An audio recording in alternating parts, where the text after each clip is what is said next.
be uploaded in full or in part. Let me click on that. And finally, we invite you to like or share our Facebook page by scanning the QR code above or by clicking the link provided by my colleague in the chat box. Thank you very much. Before we begin, allow us to share a video from our media partner, Business Mirror.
Welcome everyone to the second session out of 3 sessions of the Pioneering the Next Wave of Sustainability series, a partnership between MBC and Boston Consulting Group.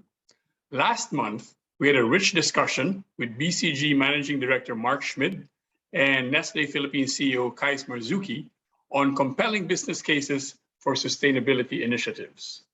Today, we are excited to learn more on how companies can organize themselves to make sustainability a core part of the business. For the main presentation, we are going to have Dave Sivaprasad of BCG. Dave is BCG Managing Director and Partner focused on energy, climate, and sustainability. Dave works with public and private sector clients on energy transition. He's BCG's Southeast Asia lead for climate change and sustainability and co-lead globally of BCG's public sector climate change practice. Dave is based in Singapore and heads the office in Malaysia, where he joins us from today. Dave, good morning. Morning, Coco. Good morning. Thank you very much for doing this. Our discussion leader will be Eugene Acevedo, President and CEO of RCBC. Eugene is uniquely qualified to be our discussion leader. In 2019, RCBC was the, my dog agrees. In 2019, RCBC was the first Philippine bank to sell peso-denominated bonds under ASEAN's green bond standards and then ASEAN's sustainability bond standards. Last year, RCBC was the first major Philippine bank to say it would stop lending to coal-fired power plants. And also last year, MSCI raised RCBC's ESG rating to AA. Eugene spent most of his career at Citibank, rising to global markets head based in Hong Kong. He later headed Union Bank's corporate and retail banks before joining RCBC in 2018. Aside from sustainable finance, Eugene has made RCBC a leader in digital banking. Eugene, thank you very much for joining us today. Thanks, both of you, really. I'm really looking forward to hearing, Eugene, your CEO and banker perspective on sustainability before we all hear from Dave. Eugene, thanks again, and the floor is yours. Thank you, Coco, and good morning to your dog as well. Good morning, everyone. We are truly grateful to the Makati Business Club for this opportunity to join the discussions on sustainability, which happens to be one of the 2 main advocacies of the bank I lead, the other being financial inclusion. As Coco mentioned, in December 2020, RCBC announced that we will no longer fund new coal power plants, and we will redirect our resources towards renewables. As we were the first to stick our necks out, the press release was met with some mixed reaction. Some of my friends in the energy sector even thought it was slightly misguided. Thankfully, the general reaction was positive. The point was, we were not doing it for anybody outside. It was an internal risk management and business decision. For us, it was simply the right thing to do. Actually, for a decade now, we have been using a sustainable finance framework, which the IFC helped establish in 2011. And this framework requires an environment and social risk assessment before we approve loans, among other things. In the last couple of years, our regulators released new circulars that required additional disclosures and encouraged us to expand our sustainability practices. Again, with the IFC's help, we linked up with the PCAF, or Partnership for Carbon Accounting Financials, and the PACTA, or the Paris Agreement Capital Transition Assessment. Through these new expert alliances, we want to be able to measure the carbon footprint of our portfolio and align our lending practices to climate scenarios. We even started with a fun education campaign among our staff, so at least they know what this carbon thing was all about and at least estimate their personal carbon footprint. After all, much like our efforts in digital transformation, sustainability needs support from all parts of the bank. In the future, we wish to go beyond what is required in terms of annual disclosures, and we hope to be more quantitative about our carbon goals, including potentially carbon pricing that I think Dave's going to talk about. We issued 67 billion of green and sustainable bonds, which funded renewable energy and other sustainability projects. And last month, we also launched green deposits to finance the renewable projects in our pipeline. We worked harder on ESG and were rewarded with an upgrade to AA by MSCI, because clearly there is growing demand for ESG-themed investments. Personally, I find this advocacy extremely satisfying. As a physics major in Cebu in the 80s, I was part of a project that used solar panels to drive a water pump to help farmers irrigate their crops. Then I sort of lost my way and became a banker. RCBC embracing digital technology and renewable energy is like me going back to my nerdy roots. Thank you for listening. Now let's move on to the main presentation by Dave Sivaprasad. Dave, we look forward to hearing your presentation. Over to you. Thanks very much, Eugene. Thanks, Coco, and thank you to the Makati Business Club for this kind invitation. I'll take 10 minutes, share some highlights on ESG strategy, organizing for sustainability, and just one example that Eugene mentioned around carbon pricing and how some companies are thinking about this internally.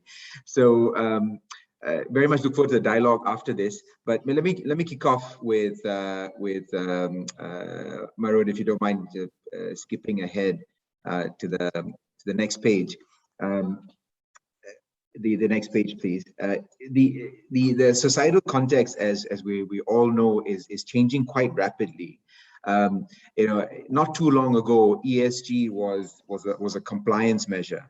Right? It was almost you needed to demonstrate that as a company you were considering ESG as a criteria that gave you the license to operate. A bit like HSE in the energy sector, for example. But increasingly, what we're seeing is that ESG is now becoming a differentiator. Companies that are demonstrating a high performance on environment, social, governance factors are starting to be rewarded for this in the market, rewarded in a number of ways. And these are some numbers that illustrate these correlations. We've done as BCG a scan globally across a number of 100 companies across sectors to see is there evidence, right, that when you perform well on ESG, this translates into business performance, and you could debate how closely correlated it is, but the numbers are starting to point in the direction that with high ESG performance, your you're getting access to more competitive capital, your profitability is higher, you have access to the best talent, and all of this is then translating into higher business performance and valuations. And notably, and I'll share some numbers around this. We did a scan about 300 plus companies across sectors, and the top quartile in every sector performed better on return on scale, on sales, on profitability, on valuations relative to the rest, right? So the evidence is starting to mount, and it's quite compelling that when you perform well here, you perform well in your business.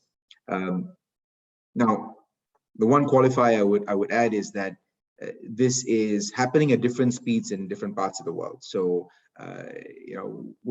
we need to account for the differences that are regional, and part of it is driven by policy and regulations and how the local economies are developing. But I mean, what's interesting is that the direction of travel is in one direction, right? It's not, we're not seeing divergence on this, we're seeing convergence, if I put it this way.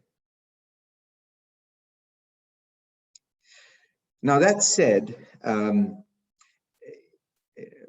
the challenge to respond is high on the agenda of boards and executive management teams on what should you do? What should you do about this, right?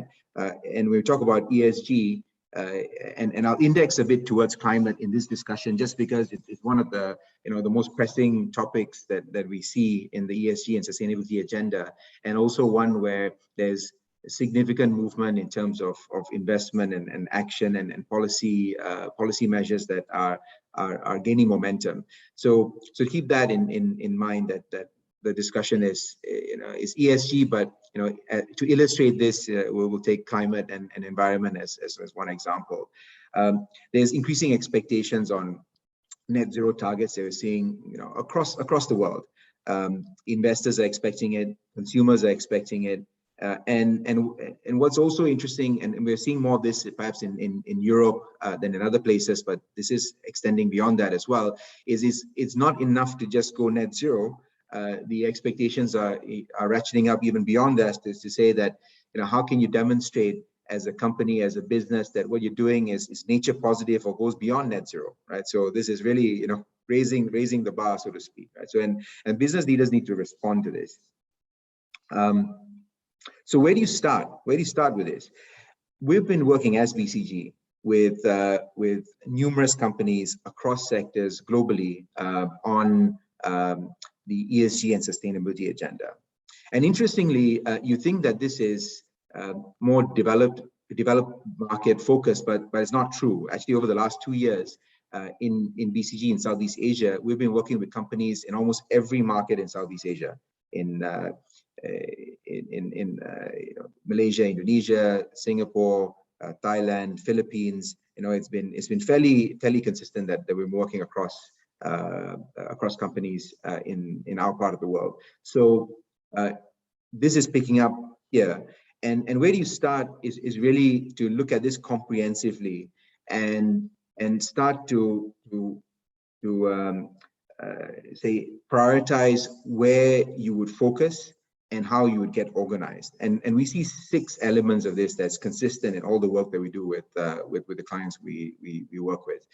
One is having clear ambition and a view of what is it that a company stands for, and how it would drive an ESG sustainability agenda in its sector, in its area of business.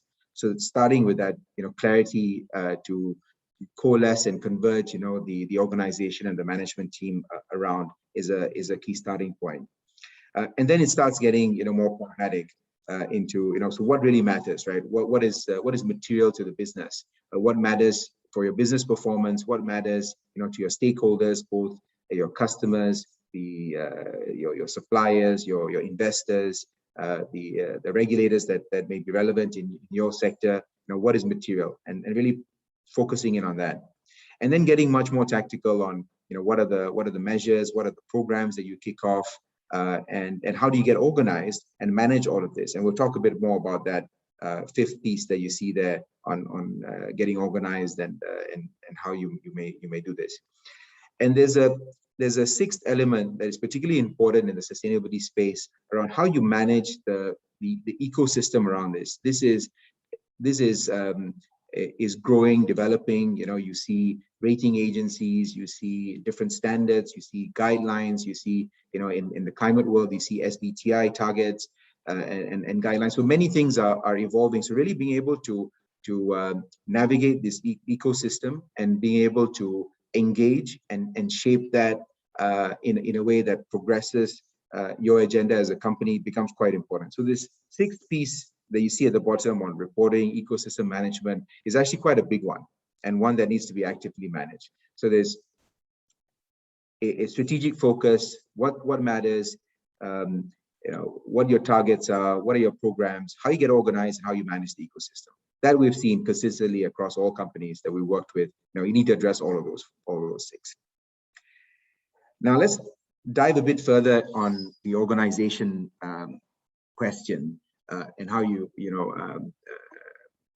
get a bit about the how, right? How do you go after this? And I'll preface this by saying that we're at that stage now where this is becoming quite pervasive, right? So sustainability and business strategy are starting to be deeply interlinked. They're not, you know, two different things that, you know, 5 years ago we had CSR and we had business. That's no longer the case. Now it's all deeply interlinked. And what that also means and implies is that to really be successful here, you need to really transform how a company operates and how you go about your business. And this impacts many things, right? Everything from how you organize, what capabilities you need, how you make decisions, you know, what you change in terms of your processes, you know, who has what responsibility and so on. And here are the five principles that we've seen quite consistent across every company that we worked with on this topic. One is clear line of sight on the ESG agenda and plans that are again integrated with business strategy from the board to the management team all the way down. A enabled organization that can work across multiple disciplines, because it's a bit like, you know, the analogy that some folks use is that it's a bit like digital in some ways, right? You know, in the early days where, you know, you start with a dedicated digital organization and digital starts getting rolled out across the different businesses, and pretty soon it becomes, you know, the way of doing business, right? It's no longer, you know, digital as the initiative, is just embedded in the business. And that's what's happening with ESG. And what that implies is a lot more multi-disciplinary collaboration, a close working relationship between functional groups and let's say BUs, assets, you know, frontline operations. So all of this is happening as well. So collaboration, you know, dedicated units to get started, clear delineation of roles, and clear responsibility on who executes this, right? So it happens, you know, in the business, in the front line. So when you're, you know, reducing emissions, for example, it happens in where operations are being done, right? So it doesn't happen in the center of the corporate group. So these are some of the principles on organizing around ESG that we've seen across companies. Now, in addition to that,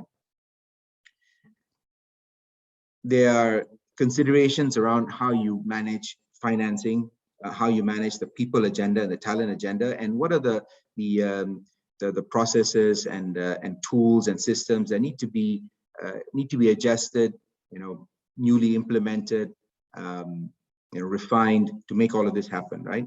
And just to bring to life some of this, in financing, you really do need to think about how you allocate capital within the business in the long term. As the market environment changes, as we transition to a low carbon economy, as new business opportunities open up, you need to rethink within your sector, within your business, how you're going to change your financing and your capital allocation processes. On the people agenda, what new skills do you need? What can you grow internally? Where do you need to acquire talent? Where do you even partner to get those capabilities? And on the systems and tools and processes, there are many things that will need to be adjusted and changed. And just to give you an illustration, we worked with an energy company in Southeast Asia, not in the Philippines, but in one of the other big countries in the region, where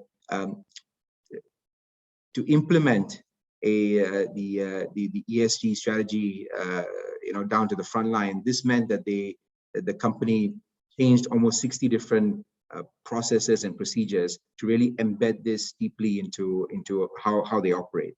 So really it gets deep into changing what you do as an organization. Let me take one example. Talked about systems, processes, and things that you may need to change. One example is how you think about the price of carbon. There's been a huge movement on how carbon is priced in various parts of the world. You have carbon pricing, in places like Europe, the US, in China, North Asia, and so on. In Southeast Asia, you're seeing carbon pricing in the economies. We're seeing it in Singapore, in Malaysia is evaluating it. Indonesia is putting it in place as well. This is externally what's happening.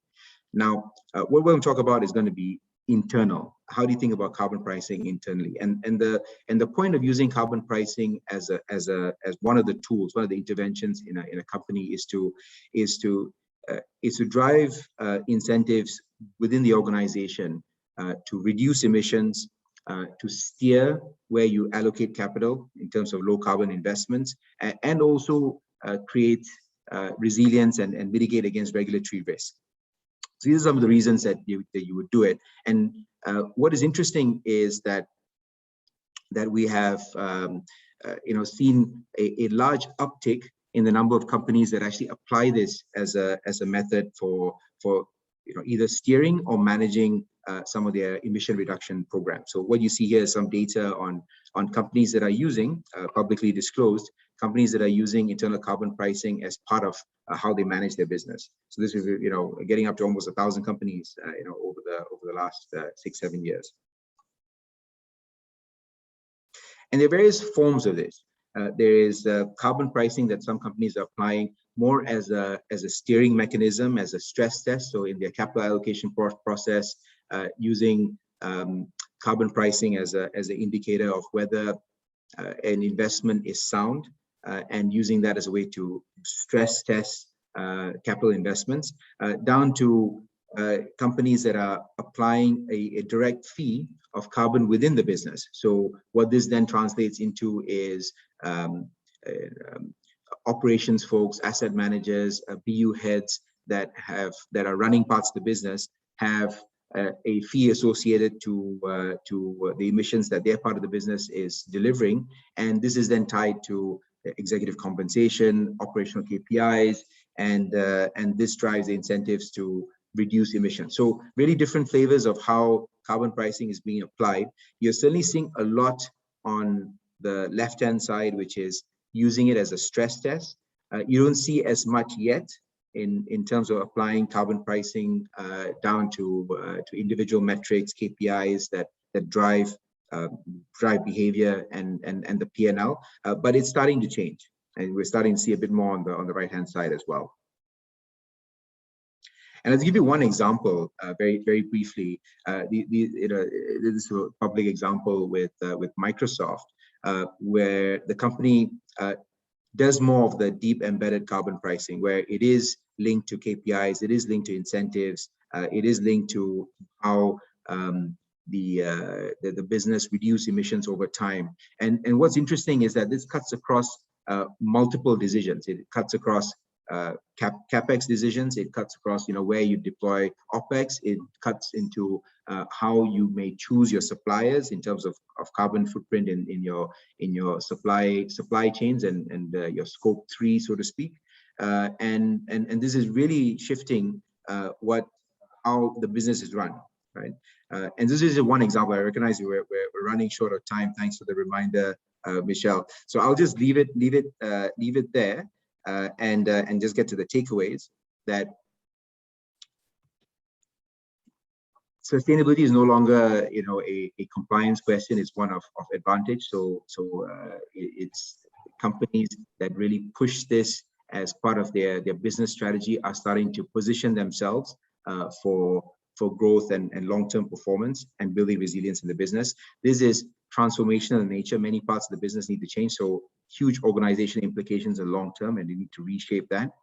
And it starts getting very practical, right, in terms of tools, processes, systems that need to change. We talked a bit about carbon pricing, but there are many other things that we need to change in the organization to really transform the business and prepare it for in a world where sustainability is deeply embedded in the economies and where we operate.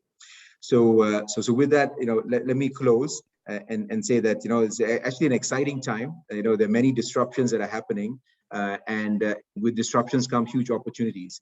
And to really go after it, it's not just a strategy; it's the strategy, the organization, and getting it done right down at the front line. So thanks a lot, and then back to you, Coco.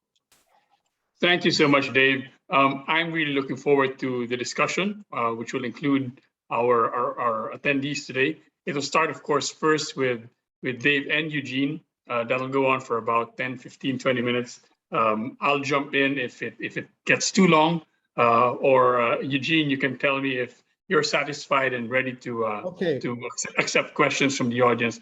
I'd like to tell the audience, if you have questions, type them into the chat box already. We'll get to them as soon as the first round is over between Eugene and Dave.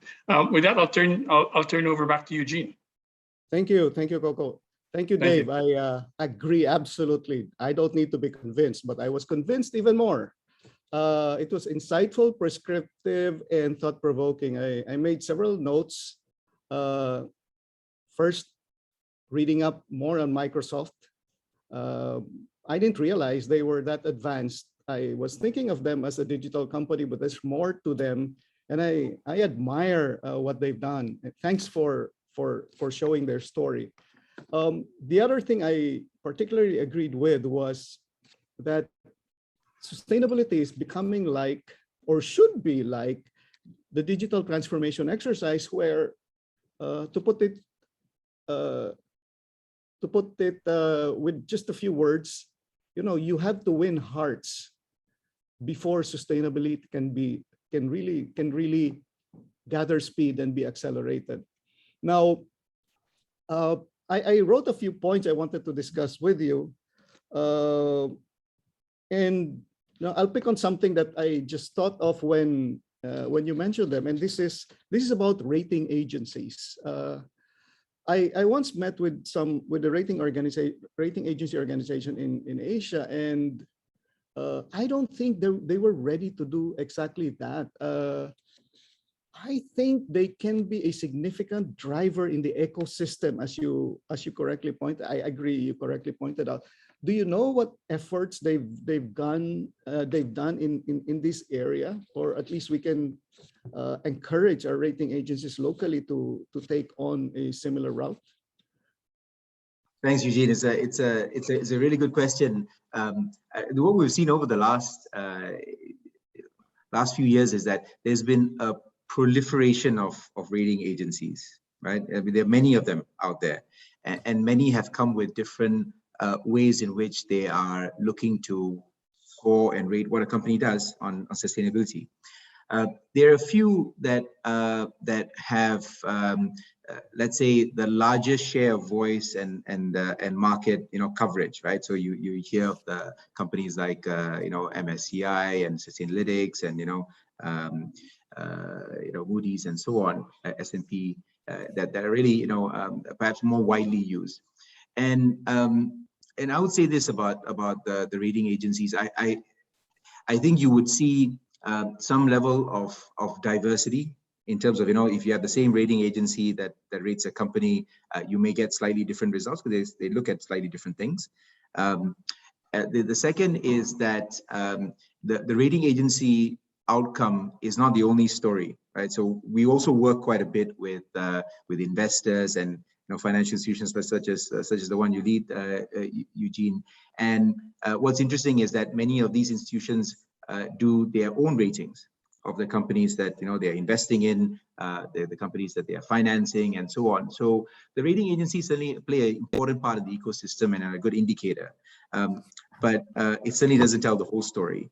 And what we've also seen is that the rating agencies are only as good as what data that they leverage, right? And sometimes some companies may do quite well, but are not great at putting the data out, and they don't get their performance in ESG is perhaps not fully recognized by what the rating score may say, right? But those are addressable, right? So if you know that, you know what data you should be putting out there, and what you should be communicating to the market, and so on. So I'd say it's two parts to that reflection. Thank you, Dave.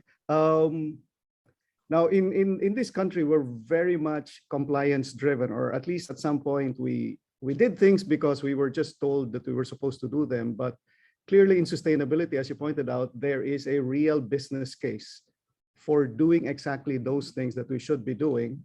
However, we need to convince a number of people, starting with the board, and a few more internally. Now, my question is, what's the best way to start? Are there, from your experience, are there some low-hanging fruit that you can address so that people can start feeling that good things are happening and that we're beginning to make a difference? Do you have any such examples from the companies you worked with?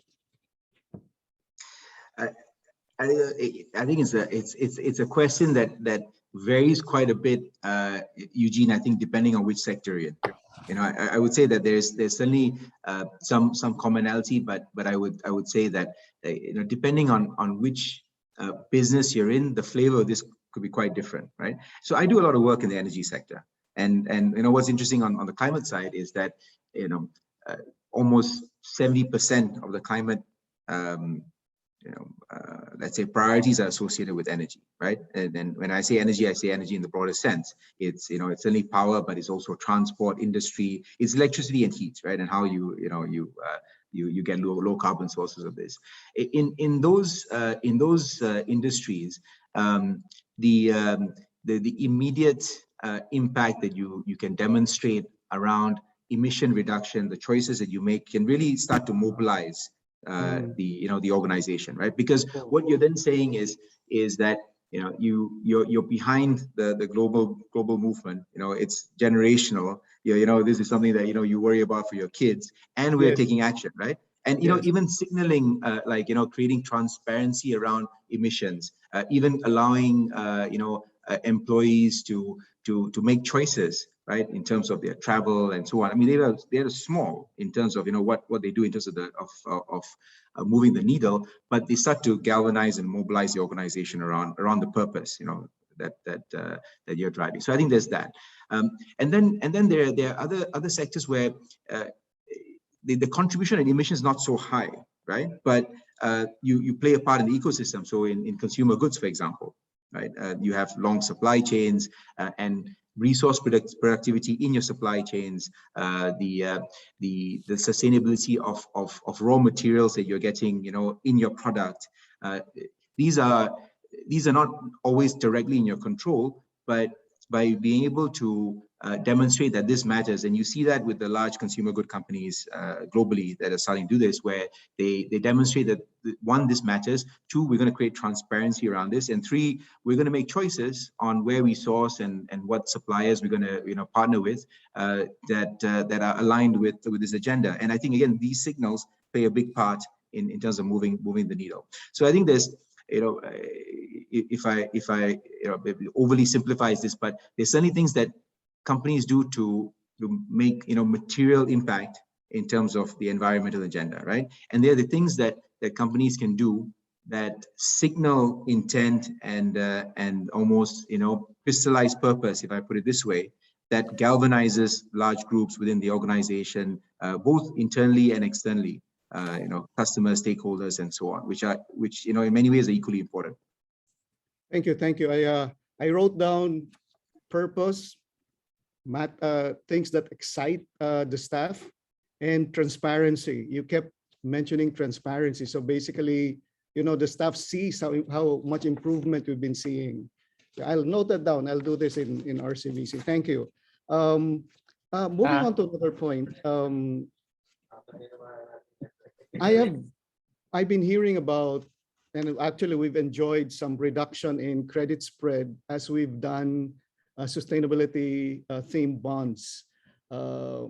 I think the number being thrown around among investment bankers is around 20 plus basis points. Now, we are supposed to be able to issue, maybe not this time, because the world's topsy-turvy now, but during normal times, we're supposed to be able to issue 20 basis points better than our normal issuance. So that's significant savings for us. Clearly, there's a big move for investors to do more ESG themed investments. Now, what I don't know really is how this came about, how strong this momentum is. And I'm asking that question, if you can share more about this, is because I still don't see ESG driven local investors. And I'm hoping that's going to happen. I'm looking for clues on how to start this ball rolling locally. What do you think, Dave? Thanks, Eugene. I think on the investor front, we certainly have seen a lot more, let's say, momentum around this in Europe and the US, and primarily Europe, because it follows a bit regulation, right? In the sense that the government policymakers have made this a priority, and that's starting to roll into different parts of the economy. Now that said, I think what we're seeing in our part of the world is significant investor movement, with the recognition that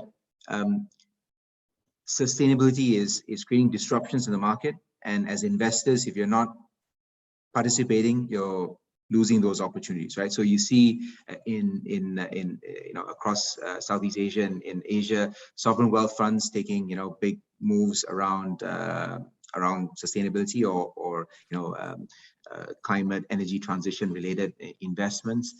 You're starting to see various family offices, for example, starting to deploy investment in this space.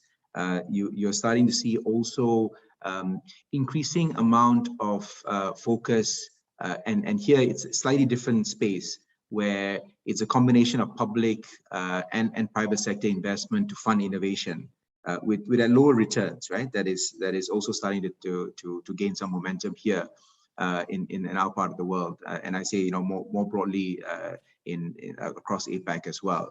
So all these moves are starting to also capitalize investment, more broader scale investment into the space, and it's no longer, in my view, it's no longer a developed and Europe and North America story. It's really in Asia. And if I may, take a little side digression and plug on this one, and I think this is known very widely, that there's no way that we can achieve a 1.5 degree pathway if there isn't significant transition in Asia, right? So it's really we have to win in Asia to win the global agenda on climate, and we did some work with the Global Financial Market Association on climate financing that we released last year, on the amount of capital that's needed to transition, right? And this is in the range of 150 trillion over the next 30 years and so on.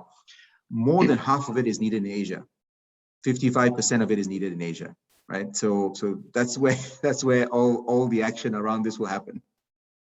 Yeah, Dave, it's It's good that you mentioned it. Maybe my last point, my last question to you is, some sectors in the country are complaining that the Philippines emits a negligible, rounding off error, share in greenhouse gas emissions globally. Yet the amount of funding required to meet our Paris commitments is in the tens of millions of dollars. In fact, somebody mentioned 153 billion US dollars.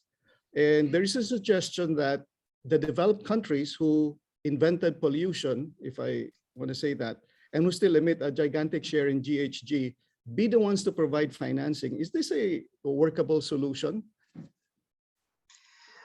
So Eugene, this is certainly a very fair argument, right? So, if you have economies that have, industrialized over a century and have, added to the carbon budget significantly, and then, we have developing economies that are, at the early stage of growth and will need to develop in a different way. This is certainly a very valid and fair argument. In fact, almost every COP meeting, this is one of the debates, right? In terms of how much you're going to have a transfer from, developed economies to developing economies to enable such a transition.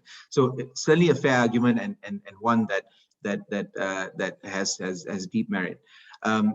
Then we get into the practical reality, right? Of how does that happen? And this is where it's not so easy, especially when you have diverse interests and groups, and even developed economies have many domestic challenges that they'll need to manage. So just managing them on a practical basis is actually very, very difficult. Now that said, we're seeing some movements. I mean, we saw, for example, South Africa raised something like 8.5 billion.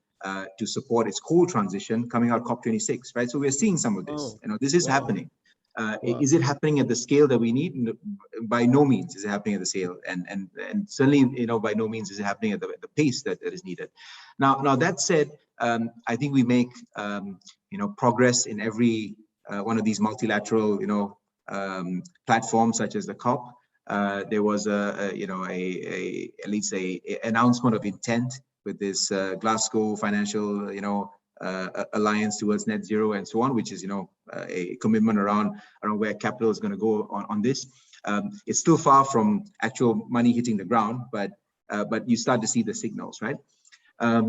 So, coming back to the Philippines, for countries such as the Philippines and many countries in Southeast Asia, where the actual emission contribution to the global, carbon budget is not that high. I would encourage us to think about it a bit differently. Not to think about it in terms of contribution to the carbon budget, but to think about it as, in the next 30 years, the global economy is going to change. We're going to be, in a low carbon environment. For economies and businesses to thrive and survive in this environment, you have to transition, right? So if the top 10 emitters globally, the big economies in the world, right? So we're talking about China, the US, Europe, and South Africa, and so on. I mean, the big countries. If all of them are transitioning, for mid-sized countries, small countries, for us to be relevant and thrive in this new world, we'll have to transition, right? If not, will not be relevant. So I think that is a bigger driver to transition than the actual contribution to the global carbon budget, let's say. Case very well made. Thank you, Dave. I think at this point I'll have to pass this on to Coco. For questions from the audience. I think that the last question I raised, I think was written as well by one of the members in the audience. Yours. Right. Eugene, Dave, thanks very much. Before I turn to the questions from the audience, I think there's 3 or 4 of them there.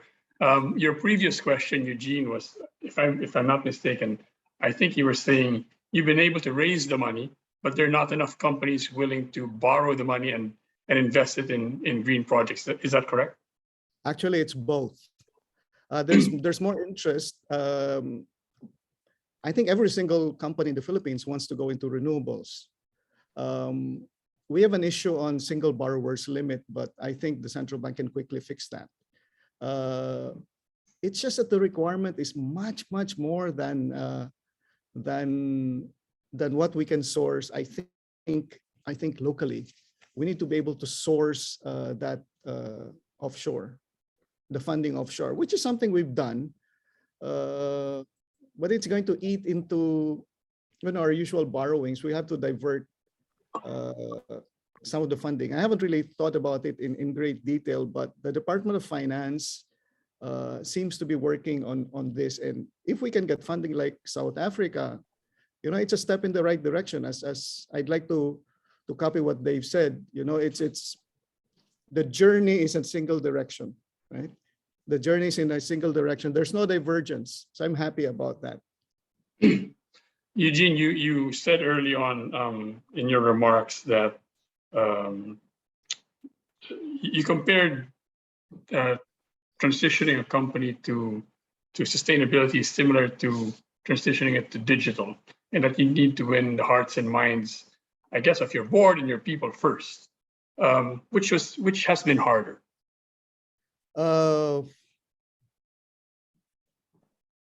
I think the board tends to be much more excited about these things because they hear about it, they attend your seminars. There's a lot of education and they get excited about possibilities. It's harder to excite employees, but as we issue more bonds, as we win more awards, as we see ourselves in the newspapers, people get excited. It's once we make our efforts transparent and we start winning, like what Dave said, more and more people get excited internally and they jump and join the bandwagon. Much like digital transformation, it's really about winning hearts. There's real purpose, but once you add the feeling of winning, it gets people really excited, Coco, and more people want to join in and do certain things. Like in our case, our branches are selling green time deposits. They get excited about being able to raise money to fund the next solar energy project. We've raised close to $1 billion already. We just launched it last week. But see, branches being excited about sustainability, that's a new thing. That's a new thing. You've made me feel very good that when you said that seminars like these, which we've all been running, not just NBC, but others, has an effect, at least at the board level, yes, because they attended. I guess we need to figure out a way to reach more of the middle level managers so that they get excited as well. Yes. Like I said, we have several questions in the chat box. I'd like to call first on Manny Blas of Ayala Land. Manny.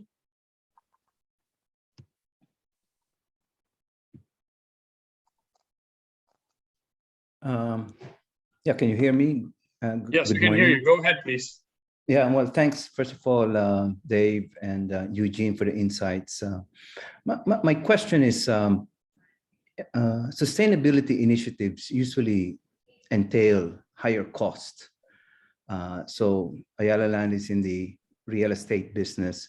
And when we decided to start our first steps towards carbon neutrality about 5 years ago, a big chunk of that has to do with switching to renewable energy, which was about a 5 to 8% premium at that time. It's much lower now, so it's easier to make that decision now, but not at the time.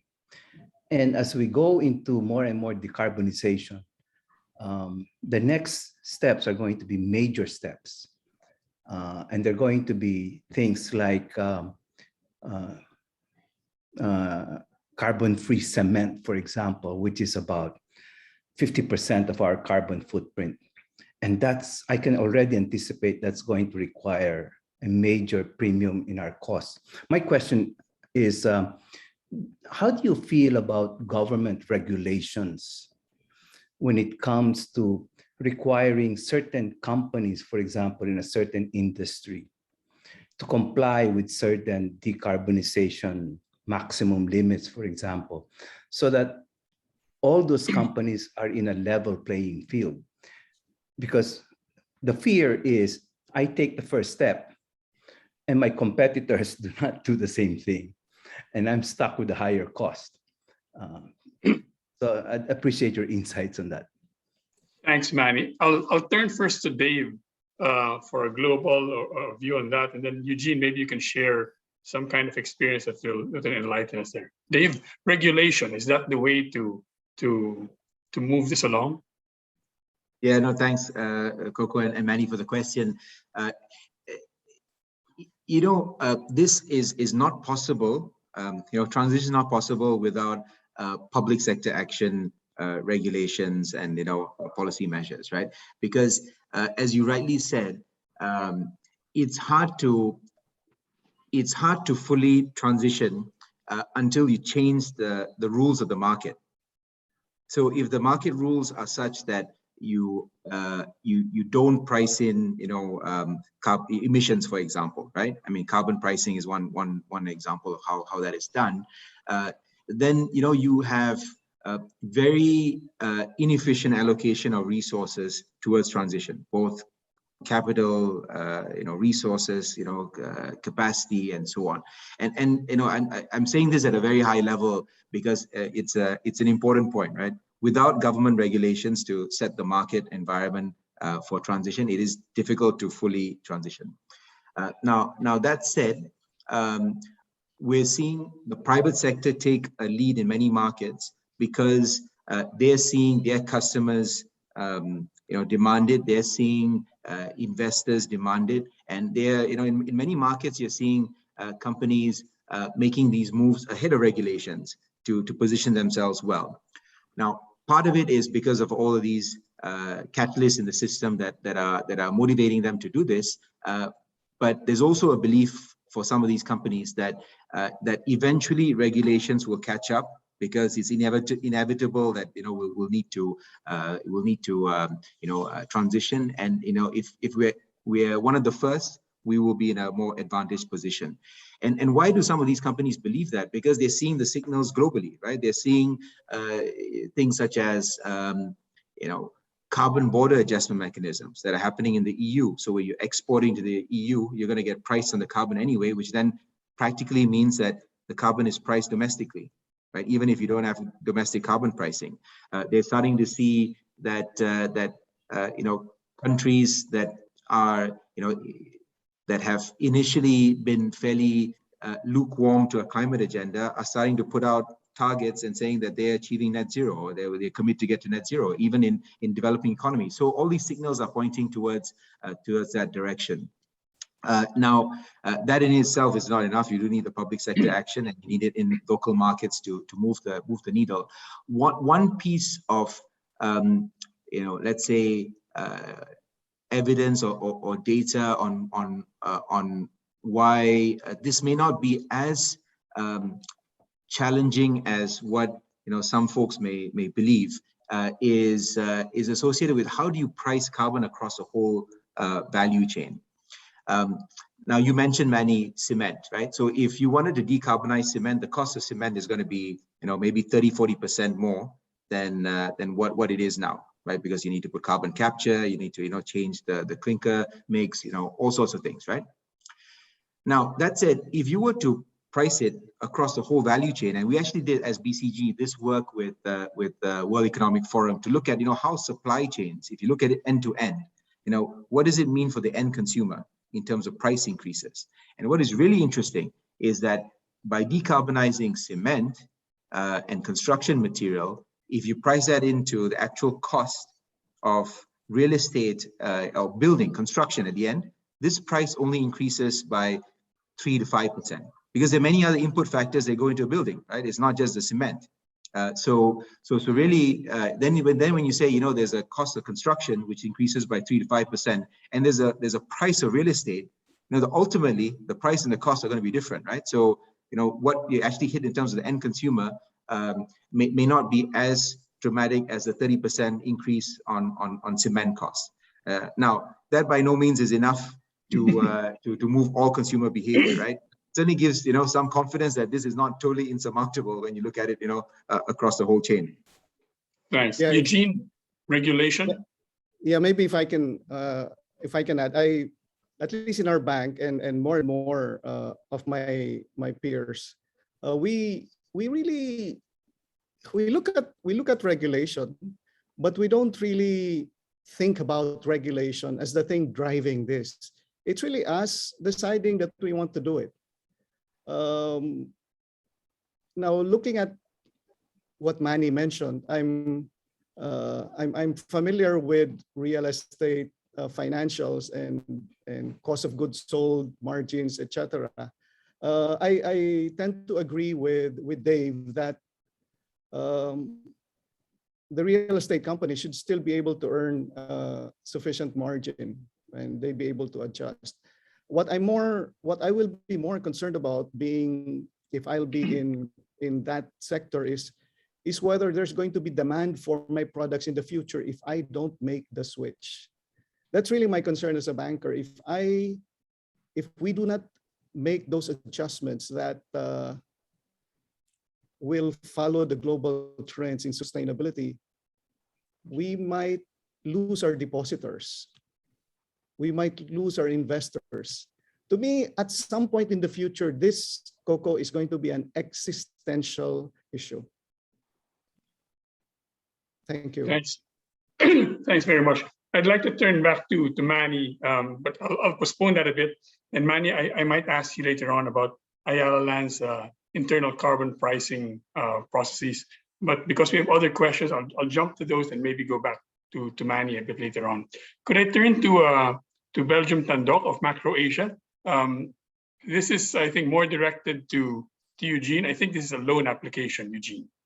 Yeah. Belgium? Hi, good morning. Good morning, Eugene. Good morning to all who are present. I just want to know, in terms of funding for water and wastewater, which is actually aligned with the sustainability goals of the country, just would there be special funding from banks on this one? Okay, the quick answer is we no longer view these types of projects as special. They are now part of the regular things that we do, and we look forward to working on those things with you. In fact, we have a long list of sustainability projects along water, water treatment, sewage, etc. It's to us, it's no longer viewed as a special situation. It's now mainline. Maybe that's how I should be putting it. So if you have those projects, don't think that you will need to do special education or maybe do that you have to go through hoops to convince your bankers. At least there are some banks who are familiar already with your specific needs and would love to work with you. At least us and a few other banks. Thank I'm you. confident Thank you. about that. Thank you. I'll talk to Dudong about this. Oh, absolutely. I'll tell him as well. Thank you. Speaking of banks, Dave, the next question comes from Marl Alvarez. We do have RCBC here, but you might have more ideas for Marla. Marla, could you share your question, Marla?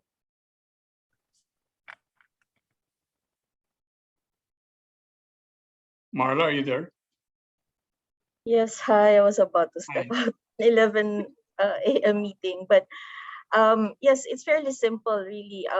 Dave, I'm thankful for the research that you shared, because it shows that we are on the right track. And what I'm really interested is what you mentioned towards the end regarding opportunities in store. So based on the findings that you have, I'd like to know more about what you see in the future by way of opportunities. Thanks, Marla. And if I may, just to understand where you're going with this, you're talking about opportunities for the private sector through sustainability and transition. Is that the question? Yes. I think Okay. also particular, Dave, maybe also particular to banks and financial institutions. I see, from a bank and financial institution standpoint. Okay. Yes. Okay. So I think Eugene will probably know this much better, being in banking, and I must qualify this, Marla, that I work primarily in the energy sector and also with the public sector on these topics, and what I would say is that there's significant financing needs that will be needed, right, across transition, and this opens up the opportunity for banks to finance these major investments that come. I see a lot of the opportunities coming out in the wholesale, commercial, corporate banking side of it, because companies need to transition and they need to invest for these transitions, right? So there's a big pool of capital that's needed there, and banks play a big part in facilitating this matching demand to supply. I think in the retail side of banking and asset management, I think the story is probably quite different.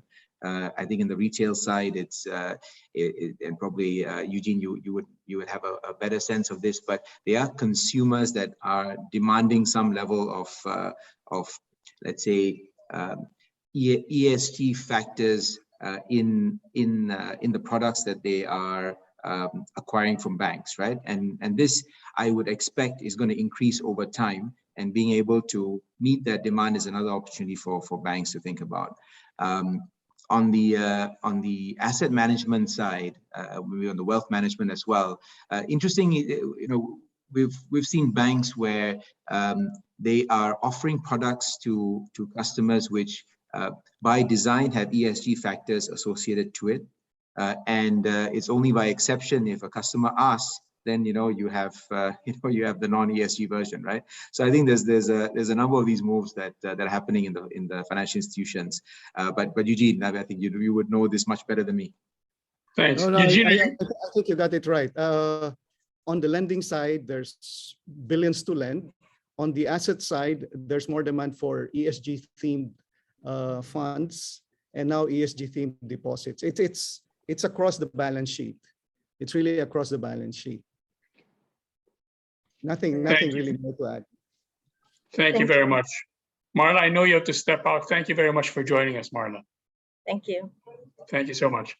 I think it's more a comment than a question. Andrew Escaler of Pasudeco.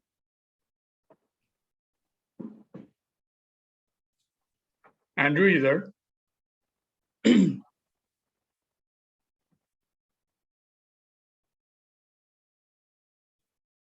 Okay, I'll skip over to Nadej at Decathlon. Are you there? Yes, I'm there. Hi, yes, good morning again. Morning, so Nadej from Decathlon Philippines. I'm very happy to be here. So my question here is, as a subsidiary of the group company, so we follow the ESG driver of the group. But if I compare to the countries in Europe, we face more difficulties here, and especially in terms of compliance legislation as a foreign company, and also in terms of cost, due to the fact that in Europe, most of the initiatives are helped by public incentives, which is not the case here in Asia. So I agree with you when you said the game is here in Asia in the future, but how would you see it happening without having as a major effect, an effect on the price for the final consumer, and as a consequence, even more disruptive society?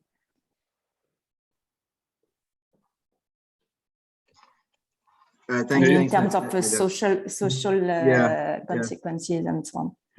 Yeah, I think this question on green premiums is a tough one, right? Because there's no easy path to it.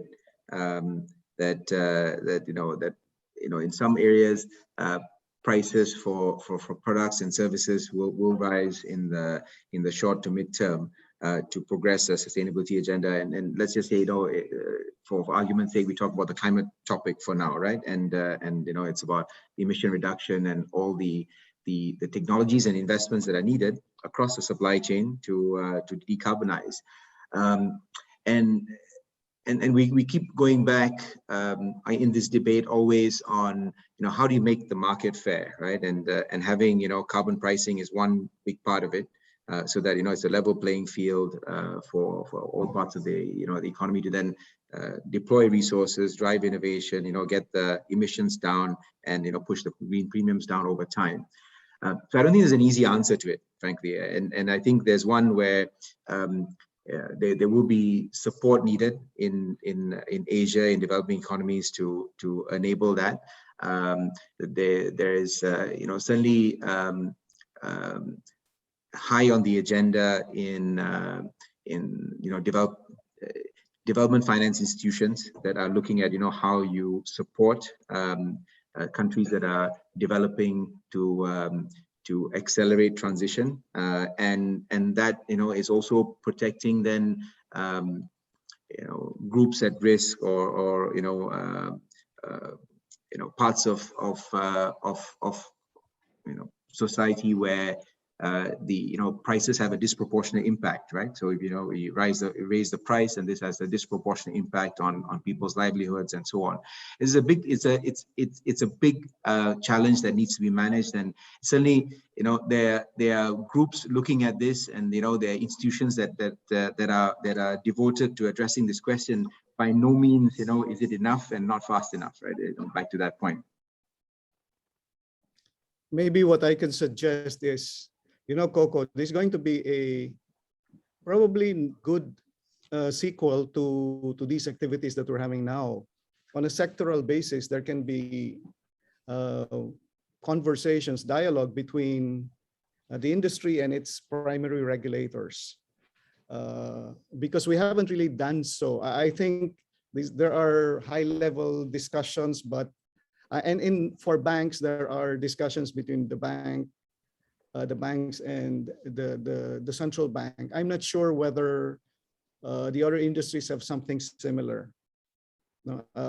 People, I think, just have to go on dialogues and just flesh out whatever issues matter to each party. It's like a marriage. We just have to keep talking. Thanks, Eugene. Yes, I believe in it. If other industries in retail are also willing to act quickly, I'm more than happy to connect.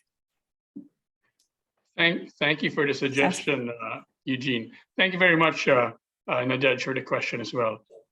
We have a question, I think, from one of your shareholders, Eugene, Kentaro Shigei of SMBC. Oh, yeah. Yeah. I saw it. Good morning, Eugene-san. Hi. And Coco-san, thank you for inviting me to such a precious opportunity. I'm happy to join us. And actually, this is a question to Eugene-san maybe, but thank you very much for your very informative presentation. And SMBC is honored by the recent development of the close relationship with a good bank. And I have been impressed by your advanced initiative in sustainable finance areas, and as exemplified by being the first member bank in the Philippines of Partnership for Carbon Accounting Financials. Right? And taking a look at the sustainable portfolio distribution of your bank, exposure on renewable energy may occupy the most. And I am keen on the renewable energy sector in the Philippines, where Japanese huge companies have been rushing to invest into several development projects, I think. It is very helpful that if you share with us how your bank organized formation to deal with financing of this renewable energy, and also outlook and strategy to address on this field. Maybe I can mention, thank you very much. Maybe I can mention two things, so I don't occupy so much time. The first thing is, there has to be a dedicated team for renewable energy, so that there's a center of excellence in the bank. Somebody that a team that everybody can go to if they have any questions. So it has to be, there has to be center of excellence. That has to be the first. And we've done so, and the same center of excellence make sure that the ideas and the technology gets distributed around the bank, especially among the lending units, because even SME, small medium enterprises, have demand for renewable energy. The second thing that we keep thinking about and we need to build expertise on is transition financing. We still have a large coal portfolio. It's about 8% of our portfolio. It's coming down about 2% or so every year. But there is now real demand for coal companies to start making the move to renewables. And the discussion has moved towards that. This is really something that Dave knows very well, because you guys all know Dave has a master's in chemical engineering and has been doing this for 2 decades.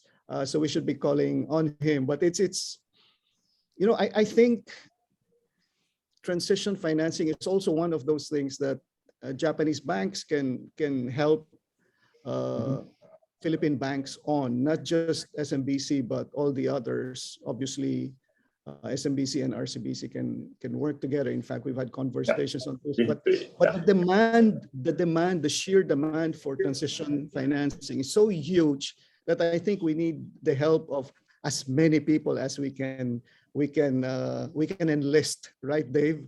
This is too big a job for just a few banks. This will require the whole village, so to speak. I can't agree more, Eugene. You know, there's the scale of what is needed requires all pools of capital to come together. Yes. Thank you very much, Eugene. Anyway, let's discuss how to collaborate more separately. Thank you. Thank you, Shigei-san. Thank you for the question. Thank you for all the questions, and thank you for that that answer, Eugene. I think that's the valedictory for today's discussion. I'd like to thank all of our participants for this discussion. Before I ask Dave a final question, we invite your comments and feedback on today's event. Please scan the QR code that we're flashing on your screens right now, or you can click on the link that you'll see in the chat box. Please note that we may use some of your comments in our publications. While you're all answering that feedback form, I'd like to ask Dave a final question. Dave, we've consulted with some of our member companies and a few who have made commitments to climate action work with third-party firms to validate their metrics and their KPIs. Could you share with us how a firm like BCG can help companies, especially in the Philippines, design, implement, or execute and monitor green initiatives? Thanks, Coco. We've had the privilege of working with many companies across sectors in Southeast Asia and globally on the sustainability agenda. And I would say, you know, we talked about these 6 blocks on how you get organized and go after the opportunities and really, you know, transform your companies. We work with companies across all of it. What to do, where to prioritize, you know, how to get organized, how to get it done, you know, and working with companies, particularly in our part of the world, on supporting enablement, capacity, and capability building within the organization, so that they are set up for success in the long term. So really, from a BCG standpoint, we've partnered with companies to really catalyze the transformation that is needed to be successful in the long term in an environment where, you know, there's huge disruption. You know, sustainability will be a must-have, and to really to win in the market, you need to, you know, deeply embed this into you know, all parts of the business. So that's what that's where we as BCG have worked with companies and you know, would be very you know, very privileged to help any of you on that journey as well. Thank you very much, Dave. Again, thank you very much to Dave and to Eugene, to our partner BCG and our media partner Business Mirror. Thanks to all the members and guests who attended today's session, the second session. We really appreciate your presence today. Before you go, we'd like to invite you to our upcoming events. The last session, the third and last session of this series will be on April 20. Please mark your calendars and save the date. The joint membership meeting, there's a joint membership meeting of MAP, Phoenix and MBC tomorrow with the Customs Commissioner on reforms at the BOC. That's tomorrow, March the 17th. There is a final session of our Doing Business Online series on March the 23rd.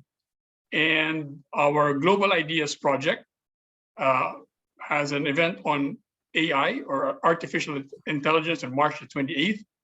This is accompanied by a podcast which we released earlier this week. You can find those in our Facebook or our website. And finally, in our events list for March, the Women in the C-Suite Committee has an event on March the 30th.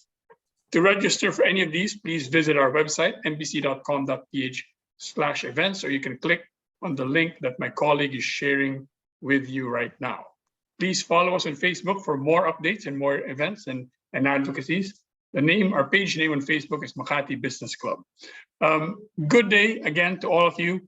Thank you again to Dave and to Eugene, to BCG and to Business Mirror. We look forward to seeing you all again in our future events. Thank you and stay safe. Thanks, everybody. Thank you very much.